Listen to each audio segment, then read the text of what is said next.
So do you still gotta bleed it in? Yeah. I ain't never seen it bled before. A bleeding radiator.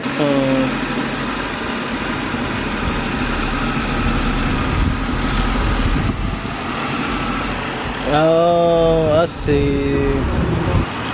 Damn. We just wait for it to start pouring out water? It's pouring out water now.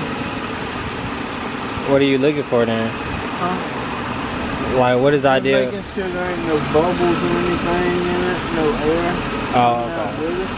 Gotcha.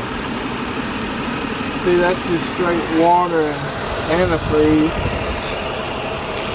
Now what I'm going to do is I'm going to sit here and let it run until it gets to running temperature. Once the thermostat kicks on, sends that through, I'm going to bleed it again because there's air in the line. Okay, okay. So just to recap, he just waiting to get up to idling temperature. We're gonna see if the fan gonna run. We're gonna let it get up and make sure no gaps. We're gonna open it up and bleed it one more time and make sure all the air is out of the cooling system.